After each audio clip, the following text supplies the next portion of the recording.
Perfect. I can hear you. How you been? Dude, we're not only in the red zone, we're like third and goal on the two. Yeah. Yeah, it's pretty exciting. A week from tomorrow is our big brouhaha celebration. And then a couple days later, we open the door. So, well, in fact, it's a little more close because on Monday, 3 or 4 days from now, um, we've got mock opening really. It's real people, but it's like fake customers kind of to buy things and do things and stress our staff. So anyway, that's it's all happening. But we can talk about it whenever we want to start. Yeah, no, I really just wanted to use this opportunity to let people know what's happening, how to get involved, and then of course what happens after that. Because at the end of the day, you put a lot of blood, sweat, and tears into this, and then you want people to come over the next couple of years. So, kind of walk us through what we're going to expect over the next few days. Yeah, so first of all, great to be with you and the answer to why Texas is very evident for with us right now because the museum wouldn't be possible without the support and the great enthusiasm that exists here in the Metroplex and in Arlington and in Texas, our great state. So we're 8 days away from our grand opening celebration, Saturday night, March 22nd. And a few days after that, on Tuesday, the 25th, the doors open to the public. You can buy your ticket. In fact, they're timed ticketing. So when you buy your ticket, it's for a specific day and time. And you can go on our website right now, mohmuseum.org, and buy your tickets for whatever day you want to come. They're selling out quickly for those first couple days, so I encourage people to get on there and get your desired slot. We're pretty excited about the Saturday night celebration. It'll be there'll be a dinner portion for Medal of Honor recipients and our board and some donors, and then all of that culminates to a 9 p.m. Drone and fireworks show over Mark Holtz Lake, which is the small lake on the north side of Choctaw Stadium. And those city banks can hold up to about 20,000 people. We have an Eventbrite website. It's free to go for the public, but just so we can kind of gauge level of participation, we're already at 6,000 people have said yes, and we haven't even really marketed it. The marketing goes full steam ahead this weekend and then throughout next week. So we're excited about that. That whole area around the lake will be activated with activities and bands and musical things from different folks, particularly military units from DC, the Marine Corps Band, Air Force Band, Naval Academy Glee Club and Choir. The Budweiser Clydesdales will be there, which is a big deal. Wow. Anyway, a lot going on. I could go on and on and on, but just so excited to deliver this not only to the DFW Metroplex, but to the nation. Well, and I think that's the powerful message is the world, the globe, and then of course everyone here in Texas. I live in Austin. I'm telling a lot of people about it, and but there are groups of people coming up. But I think just as important is having them take a trip up there at some point throughout the year to really experience. I mean, you and I have talked about this. That whole innovation district really is going to encompass a whole bunch of things in addition to the museum and the stadium and the World Cup and all these amazing things coming into the region. Yeah, absolutely. And we're excited to be involved, be a part of all of that great enthusiasm, not only, like you said, for Texas wide, but right here in the entertainment district, we've got the World Cup coming next year, Grand Prix next year as well, and Right. I think Final Four in 2030. I saw just yesterday. I didn't know that one. Yeah. And all kinds of exciting things. So it's a Yeah. great place to do business, isn't it, Ed? No, it's I mean it's changing every day. Every time I pick up the paper, there's another project, there's another company. And I think again, it's a testament to a lot of the hard work that people put in. The Jones family, there are a lot of other donors that made this happen. I know on prior interviews. Ray Davis with the Rangers. Greg Yeah. Davis. So why don't you walk through some of the names of the people that have made this happen?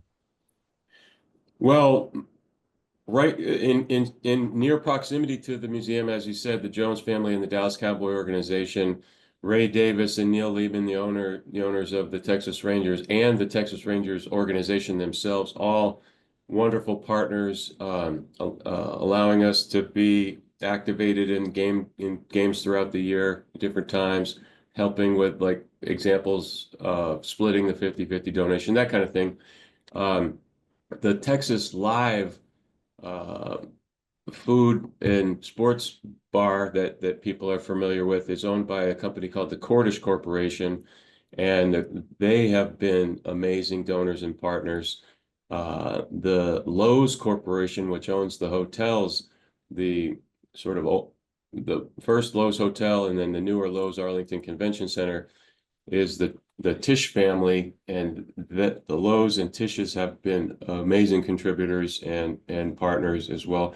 So it's a what I love about it, and then of course the city of Arlington has been amazing with the land, dollar contributions through their Tomorrow Foundation, and just really helping a great deal. And so what I love about all that is it truly feels like a team environment here in Arlington. Everybody working hard to contribute to what is the visitor experience to Texas? What is the visitor experience to Arlington and the DFW area? And how do we get visitors to stay not just the night of their sporting event or their concert, but how do we get them to be enticed and want to stay for a whole weekend?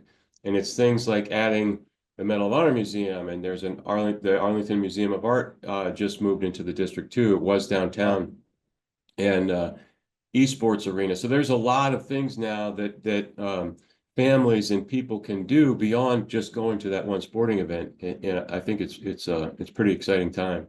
Yeah, keeping them in the city. I was reading something about over 800,000 people will be visiting the Medal of Honor Museum over time. Is that an accurate number? We've had a couple Projected? different assessments on annual attendance. I think the number that we're using in all of our business models and financial forecasts is about 600,000 visitors per year. And that's benchmarked against the Perot Museum in Dallas and the Sixth Floor Museum and the Fort Worth Science Center and some others. In Arlington, 15.6 million visitors came last year in 2024. And it'll only be more this year and certainly the following year with FIFA and the Grand Prix. So there's a lot of people coming through this area. Yep. So again, just walk us through the 22nd. Obviously, 3/25 is the big grand opening. What's happening on the 22nd, March 22nd? March 22nd, which is a Saturday night. That is our grand opening celebration for the community, and the museum itself is not large enough to hold a dinner for all the people that we need to thank for having this be possible. So we're constructing a tent on adjacent to the museum where a dinner will be for Medal of Honor recipients, our board members, significant contributors, local and state and national elected leaders, and we may or may not have a former president there, which is kind of exciting.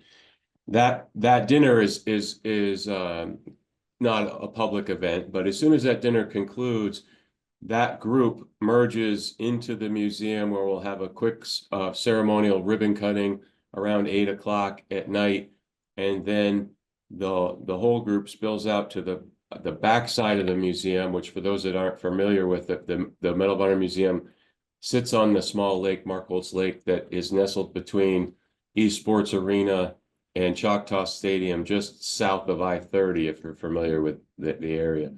And that whole lake is where the activations will be for families, free to go, from 7 to 9. And then at 9 o'clock is when 1,100 drones, 30 minutes of fireworks, live performances by military musicians, the Naval Academy Glee Club. Lee Greenwood will be there in person singing his song as part of the whole 30-minute fireworks show. 4 locations that the drones will be launched and the fireworks will be launched from. So it'll be around you, this immersive experience. It's pretty amazing, Ed. I've seen the video rendering several times and been part of the creative team put it together, and they just showed it to me. I'm about as creative as a rock, but it is unbelievable and gets your patriotic goosebumps flowing when you So see it. that's when the general public needs to be there. That's Need to when the be at, general public needs to be there. Come to Arlington anytime between 7 and 9 on Saturday night, the 22nd, and at 9 o'clock that show starts and will be done by 9:30. So it is oh, free so for it's from 9 to your 9:30. It goes pretty quickly, but that's yeah. wow, that is an insanely powerful message. Okay, so that's on the 22nd. That's open to the general public. Where can they get their tickets? mohmuseum.org. You just go there if you want to buy your tickets for your museum journey later, that's available there as well. Perfect. But if you're interested in finding out about this 22nd spectacular event, that's what it's called, Mission to Inspire Spectacular. On the very top banner of the website, there's a button that says learn more, I think, of the Mission Okay. to Inspire. And that has all the information you need. And you can click on there's an Eventbrite link where folks Perfect. can get a ticket. Yeah, it's pretty easy. I clicked away and I got my Eventbrite ticket, and that's real easy. So the 22nd. Now, you take a few day break, and then on the 25th is the initial opening, or no? Tell me what's going to happen 23rd, Yes, 24th, 25th. yes, but there's an asterisk to the answer. It's not necessarily a break for us because on the next day, the 23rd, which is a Sunday, that day is exclusive for the Medal of Honor recipients and their families Okay. to tour the museum. That night before, it's going to be too hectic. There's going to be lots of activity. It's going to be, by the time the show's over, it's late and people want to go home and go to bed. So the whole next day it's open, but just to Medal of Honor recipients and their families. And Gotcha. then the following day, which is a Monday, the 24th, anybody that has joined up as a member of the museum up till now, like prior to opening, that was the enticing thing to be join a membership early because you get a sneak preview day prior to the general public opening. So that's the 24th. If those folks that are a member already, they will be touring the museum that day. And then the following day, the 25th, is general population open, let's go to business. So that's kind of the flow. And then from then on, it's just normal museum hours. I think we're 10 to 5. And then in the evening, lots of events. That's the other thing, Ed, I wanted to tell you about was Yep. events. It's not only an amazing museum, but it's an amazing building where you can have your special event, whether it's a small meeting with your company leaders, 10, 15 people, or a banquet for 400 to 500 people. We can seat them, feed them, have all of that in the museum. You can tour the museum during your banquet hour, during your reception hour, whatever. So that we're really excited to deliver that as a product to DFW and to Texas. Yeah, I've seen the renderings. There's so many different experiences you could have, right? You could have keynotes, you could have happy hours, you could have tours. No, it looks amazing, and another great option for hosting an event and a gathering. Tell me a little bit more about membership. In fact, you can go to the website there as well, and there's a button that by buy tickets that says become a member, and you can go right on there and do that today. There's different levels. There's well, you'll see it's broken down. You get different benefits to I think it's 3 different tiers of membership. The higher membership allows you to bring a guest and come any day you want, with Okay. your guests as many times as you want. Price is affordable. For annually for a foundation member, that's one person. Inspiration membership is 250, and there's different levels of benefits for that one, and then called the impact membership. But basically, the top tier is $1,000 per year. You can think of that like a donation in my mind. But that gives you invites to special events and allows you to bring a guest anytime you come, and that sort of thing. Military members get a discount on that as well. So it's all right there on the website. And then there's a comparison chart too that shows you what the No, it's different. perfect. Extremely affordable for a business professional or anyone, hosting guests and supporting the community. At the end of the day, that's, I'm assuming that is a big part of the funding model, in addition to the, the donations or larger donations. That's how you're funding it, through memberships, through events, to keep the doors open and, recognize these individuals. Absolutely, absolutely. Yeah. The event rental side of the business is very significant, as you pointed out. Maybe we can have a Why Texas event here Absolutely. next time you're in town. And we're booking right now. We've got about 80, I think, events booked right now for 2020, the remaining part of 2025, and they're filling up each week. So What does it look like for 2026 during the World Cup? And I mean, next year, right? We're going to have, we'll have the race, we'll have the Formula One race. yeah. And then you're also going to have, of course, World Cup in June of 2026. What are the busy parts of next year? Where do people really need to start getting in front of that, including us? Because we absolutely Yeah. want to host something. Well, for you and those listening right now, I'll give you a little sneak inside scoop, insider trading information. We're just today booking the same rate all the time. So if you called today and figured out when the World Cup is in, we'd lock you in for normal rates. But just like if you try to get a hotel room in Lowe's when Taylor Swift's in town, it's like 4 times the price of the hotel room.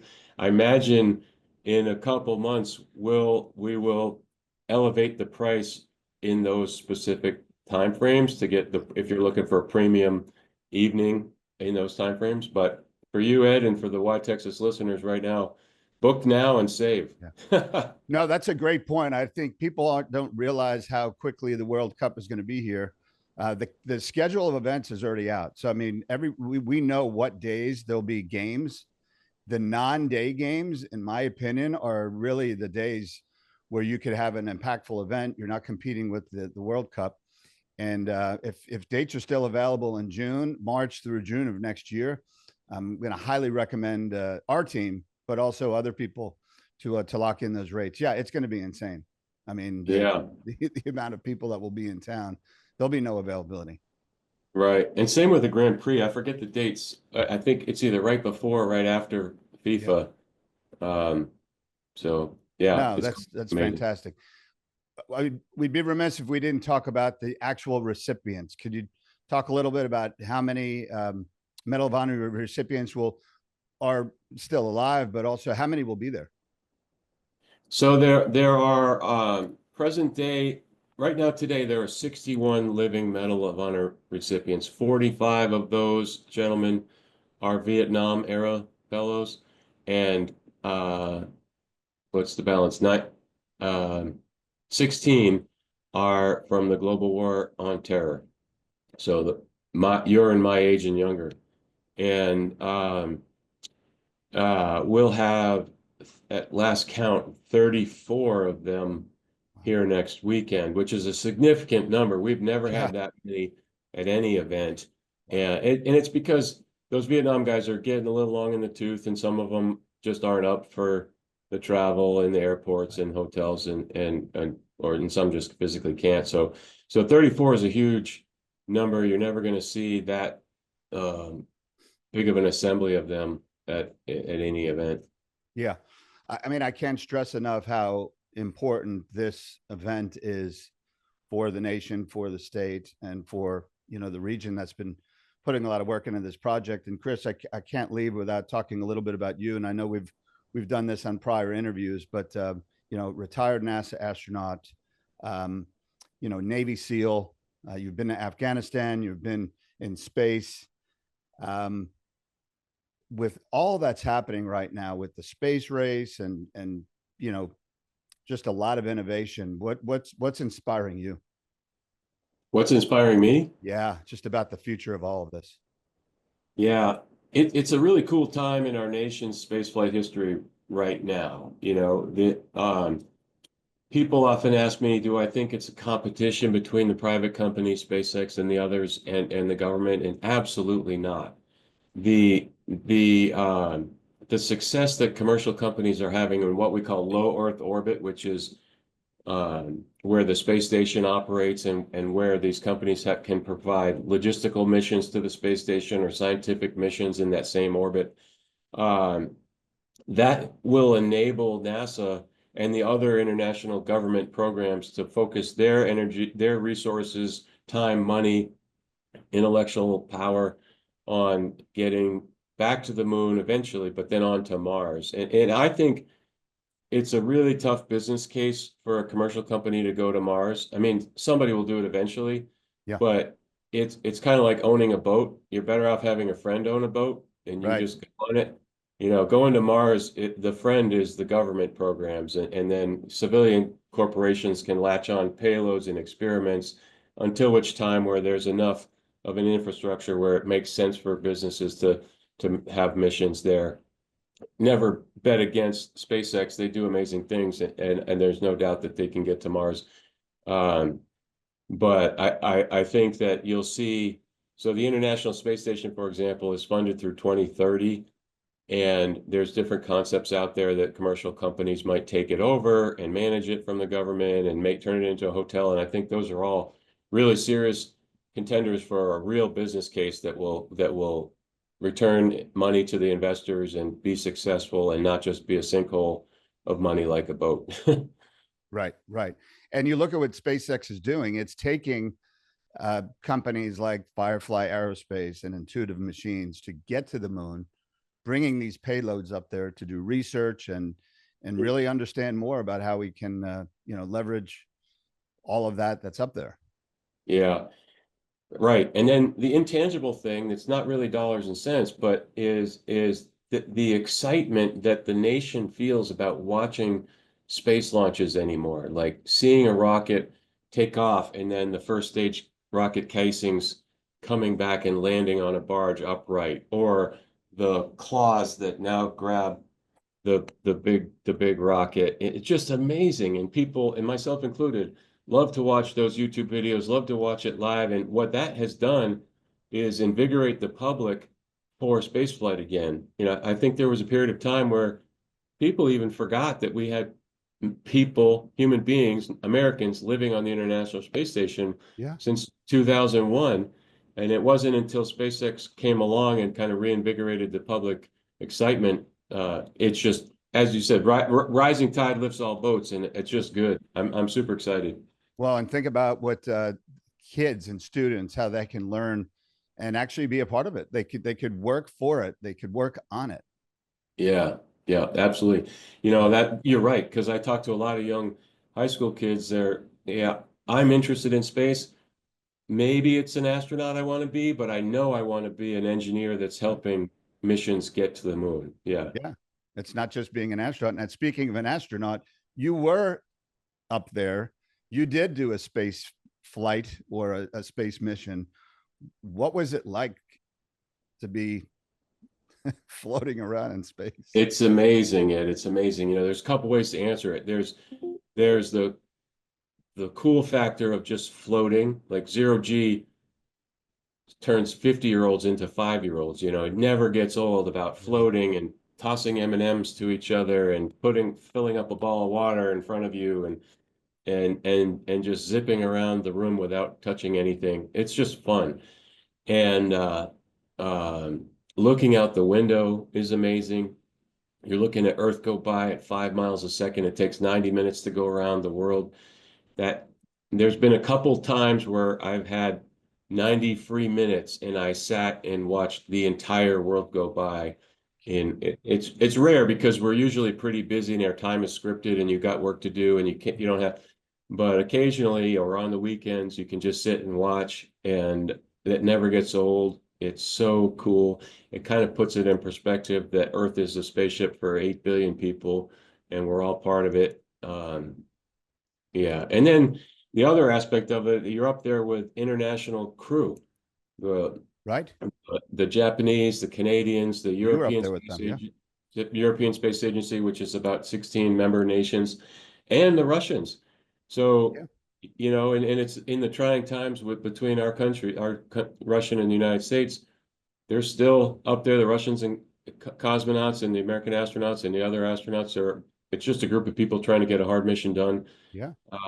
And that was fun for me. That was one of the more enjoyable things was to have different food from each country, to be talking in different languages. Mostly it's English and Russian.